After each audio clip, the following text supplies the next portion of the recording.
다 같이 사도신경으로 우리의 신앙을 고백하며 새벽 예배 하나님께 올려드리겠습니다. 전능하사 천지를 만드신 하나님 아버지를 내가 믿사오며 그 외아들 우리 주 예수 그리스도를 믿사오니 이는 성령으로 잉태하사 동정녀 마리아에게 나시고 본디오 빌라도에게 고난을 받으사 십자가에 못 박혀 죽으시고 장사한 지 사흘 만에 죽은 자 가운데서 다시 살아나시며 하늘에 오르사 전능하신 하나님 우편에 앉아 계시다가 저리로서 산자와 죽은 자를 심판하러 오시리라. 성령을 믿사오며 거룩한 공회와 성도가 서로 교통하는 것과 죄를 사하여 주시는 것과 몸이 다시 사는 것과 영원히 사는 것을 믿사옵나이다. 아멘.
오늘 우리에게 주신 하나님의 말씀은 창세기 25장 1절에서 18절까지의 말씀입니다.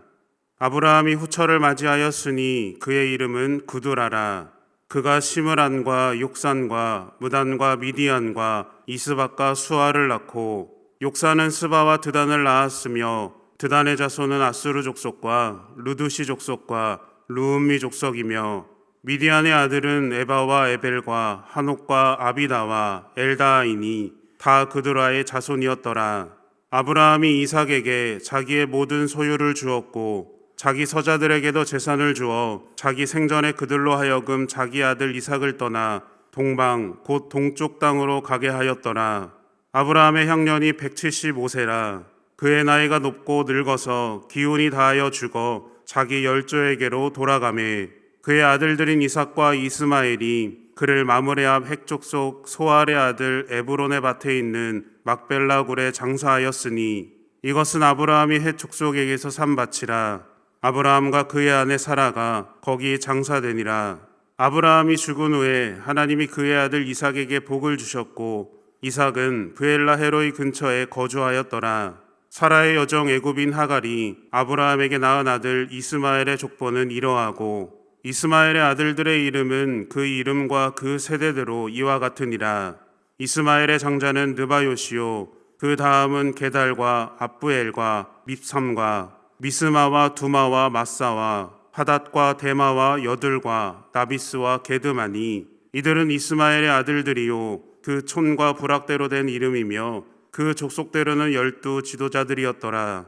이스마엘은 향년이 137세에 기운이 다하여 죽어 자기 백성에게로 돌아갔고, 그 자손들은 하윌라에서부터 아스르로 통하는 애굽 앞술까지 이르러 그 모든 형제의 맞은편에 거주하였더라.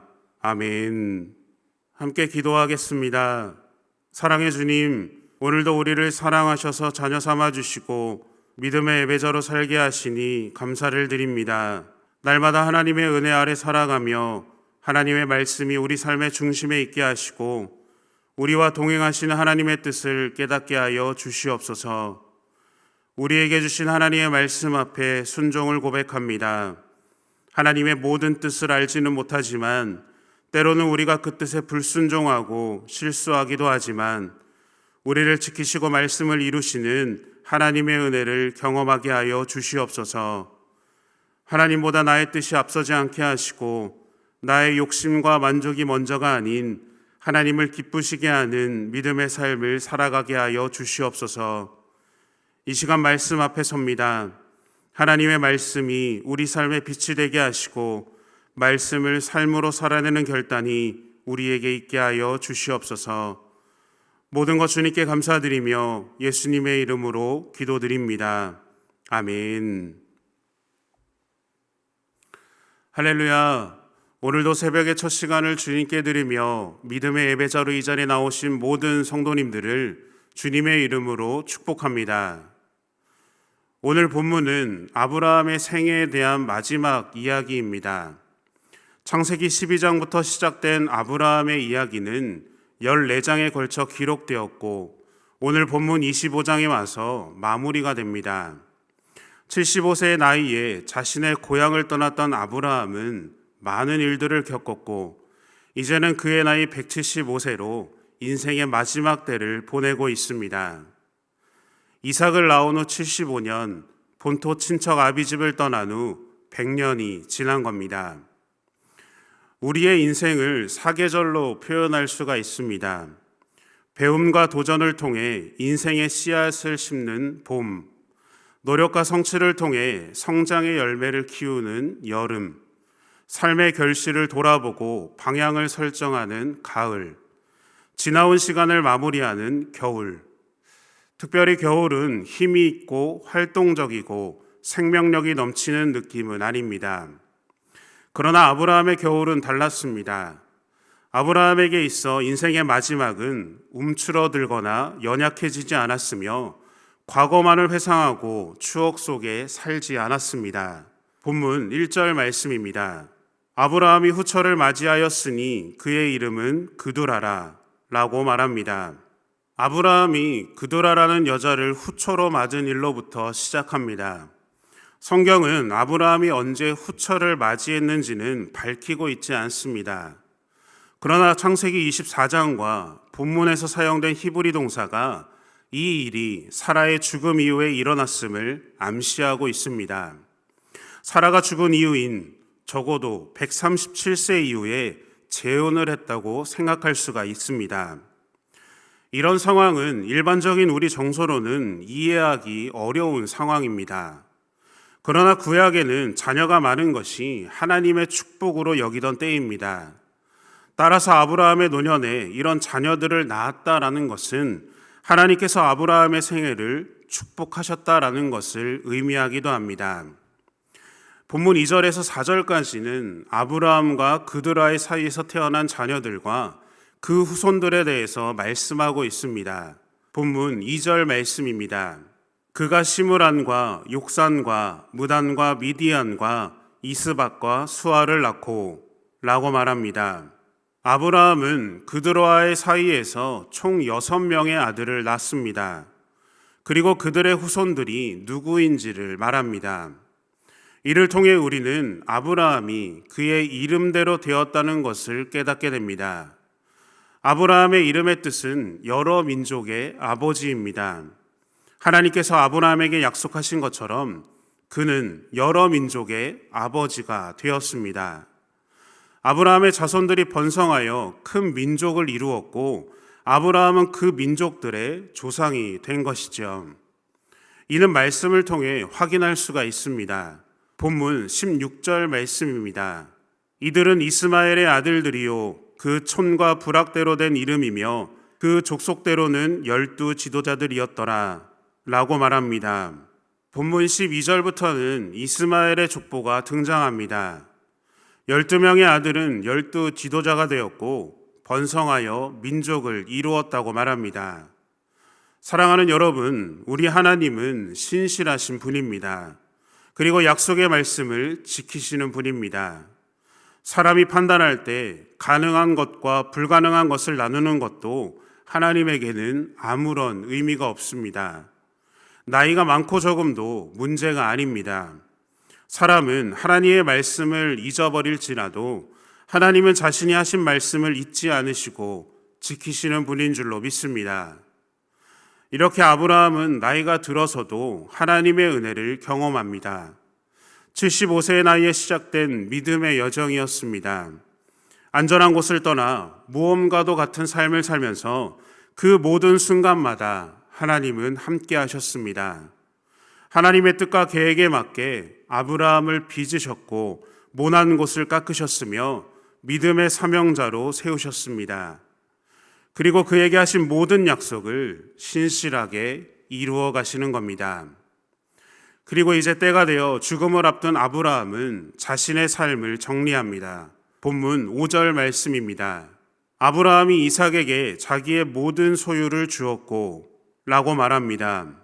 아브라함은 이삭에게 자기의 모든 소유를 물려줍니다. 하지만 아브라함이 다른 자녀들을 사랑하지 않은 것은 아닙니다.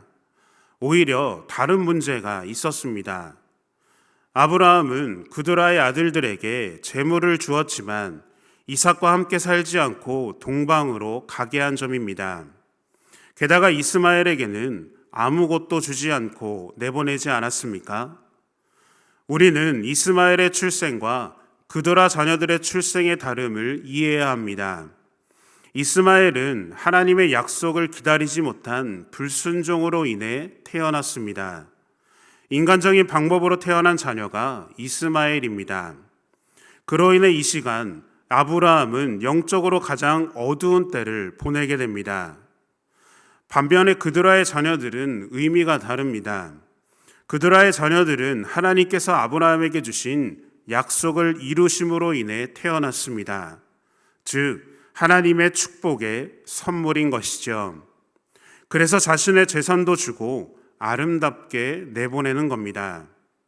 이는 민족들로 흩어지게 하기 위함이기도 하며 약속의 아들인 이삭을 보호하기 위해서이기도 합니다.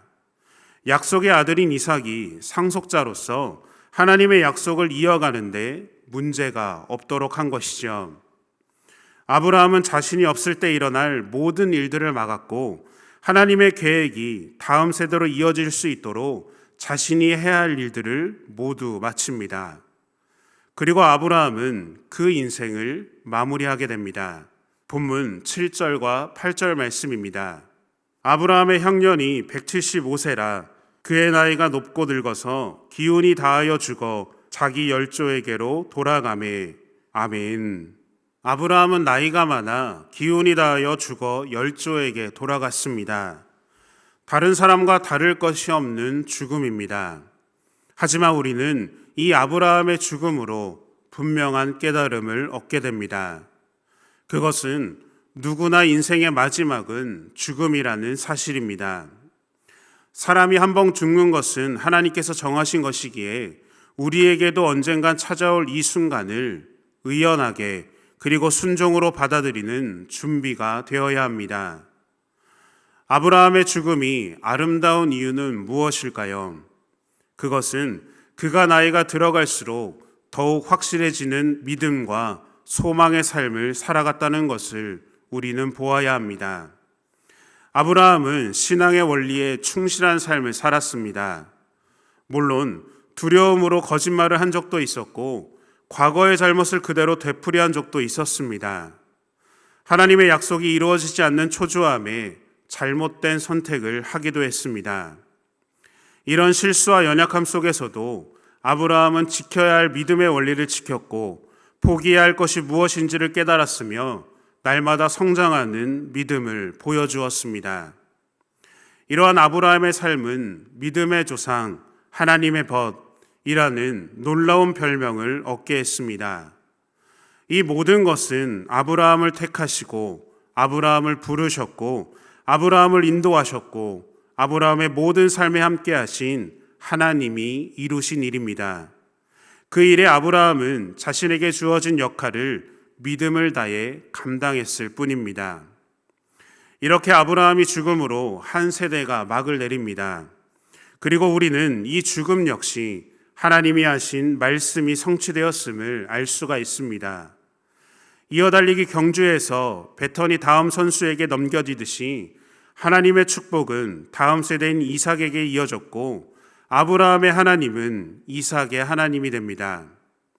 그리고 하나님은 그분의 역사를 새롭게 기록해 가십니다. 모든 것의 주관자 되신 하나님은 여전히 자신의 뜻에 따라 이야기를 만들어 가십니다. 그래서 아브라함의 생애는 끝이 났지만 창세기는 끝나지 않았고 그 이야기는 오늘 우리의 삶까지 계속해서 이어져 왔습니다. 사랑하는 여러분, 하나님은 여러분들을 통해 그분의 역사를 새롭게 기록해 가고 계십니다. 우리의 삶을 인도하시고 우리를 그분의 계획과 뜻 안에 세우시며 우리를 통해 하나님의 나라를 완성해 가십니다. 아브라함을 택하시고 믿음의 사람으로 만들어 가신 것처럼 오늘 우리를 믿음의 사람으로 만들어 가시는 하나님의 손길을 날마다 경험하는 우리 모두가 되기를 소망합니다. 우리를 향한 계획을 가지고 그 뜻을 이루어 나가시며 약속한 모든 말씀을 하나님은 지켜나가고 계십니다. 우리가 해야 할 일은 아브라함처럼 순종을 선택해야 합니다. 나의 관점이 아니라 하나님의 관점으로 세상을 바라보고 나의 뜻이 아니라 하나님의 뜻을 깨달으며 나의 만족이 아니라 하나님을 만족시키는 우리의 삶이 되기를 축복합니다. 그것이 우리의 삶이며 우리가 걷고 있는 믿음의 여행인 줄로 믿습니다. 그 믿음의 여정을 걸어나가며 하나님만을 늘 바라보며 살아가는 저와 여러분들이 되시기를 예수님의 이름으로 축원합니다. 함께 주기도문 하심으로 예배를 마치겠습니다. 하늘에 계신 우리 아버지여, 이름이 거룩히 여김을 받으시오며 나라가 임하시오며 뜻이 하늘에서 이루어진 것 같이 땅에서도 이루어지이다. 오늘 우리에게 일용할 양식을 주시옵고 우리가 우리에게 죄 지은 자를 사하여 준 것 같이 우리의 죄를 사하여 주시옵고 우리를 시험에 들게 하지 마시옵고 다만 악에서 구하시옵소서. 나라와 권세와 영광이 아버지께 영원히 있사옵나이다. 아멘.